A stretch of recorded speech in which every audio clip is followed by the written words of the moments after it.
क्या आरक्षण के मसले पर डिप्टी सीएम ब्रजेश पाठक ने उत्तर प्रदेश भाजपा को फंसा दिया है या उन्होंने कोई बड़ा दांव चला है? ब्रजेश पाठक उन छात्रों से मिले जो कि आरक्षण विरोधी हैं, आर्थिक आधार पर आरक्षण की बात करते हैं या उनकी कुछ और मांगे हैं, और दिल्ली में जो आरक्षण के विरोध में जंतर मंतर पर छात्र इकट्ठा हुए थे, ये उन्हीं में से एक थे। हमारे छोटे भाई आदरणीय हर्ष दुबे जी, कल जो धरना प्रदर्शन हुआ उसमें आप सब की एक हमें पत्र मिला है। उस पत्र को हमने अपने केंद्रीय नेतृत्व को दिया है और केंद्रीय नेतृत्व ने कहा है कि हमारे युवा साथी जो जंतर मंतर पर धरने पर बैठे थे, उनकी मांगों पर हम विचार करेंगे, गंभीरता पूर्वक विचार करेंगे और किसी भी स्थिति में अपने देश के युवाओं का, अपने देश के छात्रों का कोई नुकसान नहीं होने देंगे। और उसके बाद अखिलेश यादव का ट्वीट आता है कि आरक्षण था, आरक्षण है और आरक्षण रहेगा। और अखिलेश यादव अपने ट्वीट में पीडीए की बात करते हैं और फिर वो ये कहते हैं कि भारतीय जनता पार्टी कभी सुधार के नाम पर, कभी समीक्षा के नाम पर आरक्षण को खत्म करने की बात कर रही थी। बात अखिलेश तक होती, यहीं तक नहीं रही बात। इसके बाद बहन मायावती का भी ट्वीट आया, एक लंबा ट्वीट जैसा कि उनका आता है, और उन्होंने भी इस पर कहा कि एससी एसटी और ओबीसी के आरक्षण को खत्म करने के लिए जो लोग जुटे हैं जंतर मंतर पर, वो संविधान विरोधी हैं, जातिवादी हैं, और तमाम सारी बातें उन्होंने कही। और उन्होंने भी कमोबेश अखिलेश से जुलती जुलती बातें ही कही। इसके बाद से उत्तर प्रदेश के पॉलिटिकल नैरेटिव में एकाएक आरक्षण का मुद्दा गर्मा गया। तो क्या ब्रजेश पाठक इस मसले पर चूक कर गए? अब उसके बचाव के लिए तमाम सारी कोशिशें की जा रही हैं, लेकिन बचाव के बाद उसके समर्थन में बोलने वाले भी तो हैं। सुनिए कि चंद्रशेखर क्या कहते हैं। चंद्रशेखर ने तो यहाँ तक कहा कि आरक्षण के विरोधी अपनी पार्टी क्यों नहीं बना लेते हैं, चुनाव क्यों नहीं लड़ते हैं और फिर सदन में जीत कर आ जाएं और कानून पास करा लें।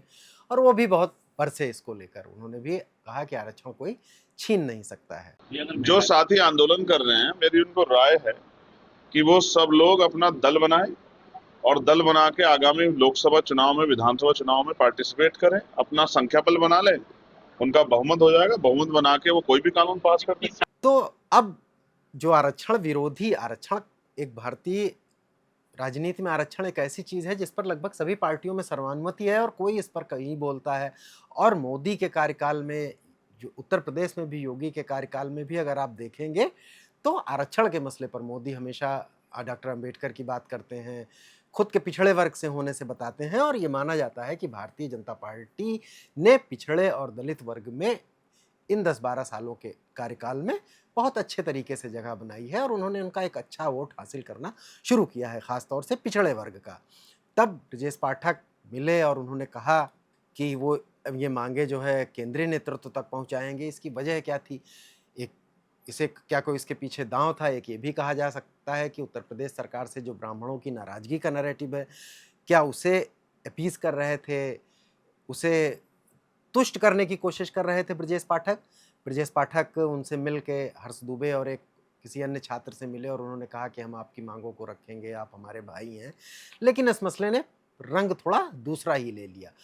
अब भारतीय जनता पार्टी के नेता, भारतीय जनता पार्टी को थोड़ी सी असहज स्थिति इस पर हुई, वो उसका बचाव कर रही है अब। लेकिन उसको इसके लिए ओम प्रकाश राजभर और संजय निषाद की भी मदद लेनी पड़ रही है। ओम प्रकाश राजभर ने क्या बोला, सुनिए। संविधान में 4 वर्ग है, चारों वर्ग को आरक्षण मिल रहा है। सामान्य वर्ग को भी 10% रिजर्वेशन है, पिछड़ा वर्ग को भी 27% है, अनुसूचित जात, अनुसूचित जनजाति को 22.5% रिजर्वेशन तो सबको मिल रहा है ना। ये खाली पिछड़े दलित को मिल रहा है? सबकी निगाह में खाली पिछड़ा दलित ये बड़ी संख्या में है। इसकी आबादी जो है 85% है। इस नाते लोगों को लग रहा है कि 85% हिस्सा ले रहे हैं। अब ये भी सुन लीजिए कि संजय निषाद ने क्या कहा। राइट है, जब तक धार्मिक और जातीयता रहेगी तब तक ये आरक्षण रहेगा। इसको अगर समाप्त करना है तो जातीयता खत्म हो जाए, आरक्षण अपने आप खत्म होगा। लोगों को जाति खत्म करने का आंदोलन चलाएं तो आरक्षण अपने आप खत्म हो जाएगा। जब तक ये जाति प्रमाण, जाति की व्यवस्था रहेगी तब तक ये सोशल डिस्क्रिमिनेशन, तब तक आरक्षण। लेकिन ओम प्रकाश राजभर और संजय निषाद के बचाव भर से क्या ये बात बनेगी? ब्रजेश पाठक ने जिस तरह से बातें वहां पर की थी, क्या वो पिछड़े वर्ग के नेता, दलित वर्ग के नेता, और अब तो बात अखिलेश और मायावती के भी ट्वीट आ ही चुके हैं, ऐसे में बीजेपी इसको कैसे फिर से लाएगी उस तरह से? क्योंकि आपको याद होगा कि जब 2024 के चुनाव के समय भारतीय जनता पार्टी के किसी बड़े नेता ने ये नहीं कहा था कि वो आरक्षण की समीक्षा करेंगे या 400 पार का जो नारा है वो इसलिए लाया जा रहा है। केवल छुटभइये कुछ नेताओं ने, बेंगलौर में किसी ने कहा, किसी ने अयोध्या में कहा और कुछ बातें फैलाई गई और उसको भाजपा का नुकसान हुआ। ऐसे में ब्रजेश पाठक यहाँ पर कोई गलती कर गए हैं या वो ब्राह्मण नैरेटिव को साधने की कोशिश कर रहे थे। समस्या एक भाजपा के सामने और भी है, चूंकि वो उसके वोट समाज की हर छतरी से थोड़ा बारा आते हैं। ब्राह्मण नैरेटिव वाली बात थी तो उसमें यह भी था कि यूजेसी और आरक्षण जैसे मसलों पर थोड़ा सा जो सवर्ण वर्ग है भारतीय जनता पार्टी का नाराज है। खासतौर से यूजीसी का मसला उस समय एक समय बहुत गरमाया था। बाद में सुप्रीम कोर्ट ने उसकी गाइडलाइंस शिथिल की, लेकिन शायद ब्रजेश पाठक ये चाहते थे कि इसी बहाने इस वर्ग को थोड़ा सा उसकी पीठ थपथपाई जाए, उसकी मांगों को भी लेकर रखा जाए और जो नाराज ब्राह्मण वाली बात है, नाराज सवर्ण वाली बात है, उसे भी मैनेज किया जाए। लेकिन क्या ये करना थोड़ा उल्टा पड़ गया। अब भाजपा उनको घेर रही है, अखिलेश को की घेराबंदी हो रही है, ओपी राजभर घेर रहे हैं कि ये तो दलितों और पिछड़ों के आरक्षण की बात करने वाले कौन होते हैं। वो कह रहे हैं कि इन्होंने तो प्रमोशन में आरक्षण का किस तरह से विरोध किया था, जो सही बात भी है।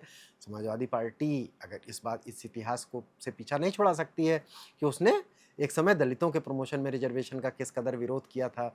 बिल्स फाड़ दिए गए थे, जो लोग प्रमोटेड हो गए थे उनको वापस अपने पुराने पदों पर कर दिया गया था। ऐसे में संजय निषाद भी ये कह रहे हैं, मनोज पांडे जो कि नए अभी भाजपा में आए हैं, मंत्री बने हैं, वो भी इसकी घेराबंदी कर रहे हैं। शायद ब्राह्मण और पिछड़ा दोनों को साधने के लिए इन लोगों को कहा गया है। लेकिन क्या इस मसले पर बोलकर ब्रजेश पाठक ने एक ऐसी छत्ते में ढीला मार दिया है जो कि हो सकता है दूर तक जाए। अखिलेश यादव ने जिस तरह से ट्वीट किया और आरक्षण था, आरक्षण है और आरक्षण रहेगा के बाद मायावती भी उस पर आई और चंद्रशेखर, खासतौर से चंद्रशेखर का भी मसला गंभीरता से लेना चाहिए क्योंकि वो बहुत एक्टिव रहते हैं और वो ट्वीट के बजाय सभाओं में बोलते हैं। लिखा भी है उन्होंने और उन्होंने भी इस पर एकदम बाहें चढ़ा ली हैं और कस के आक्रामक हैं। ऐसे में क्या ब्रजेश पाठक की जो ये आरक्षण विरोधी छात्रों से मिलने वाला कार्यक्रम था उसमें कुछ चूक हुई है और भारतीय जनता पार्टी को इसको मेकअप करने में लिए, इसकी भरपाई करने में लिए ज़रूरत से थोड़ा अभी जो दिख रहे हैं उससे ज़्यादा प्रयास करना पड़ेगा। अनुराग अड्डा में आज यहीं तक, कल फिर किसी नए मुद्दे के साथ मिलेंगे। तब तक देखते रहिए बोले भारत, अपनी राय से अवगत कराइए, चैनल को सब्सक्राइब कीजिए। नमस्कार, धन्यवाद।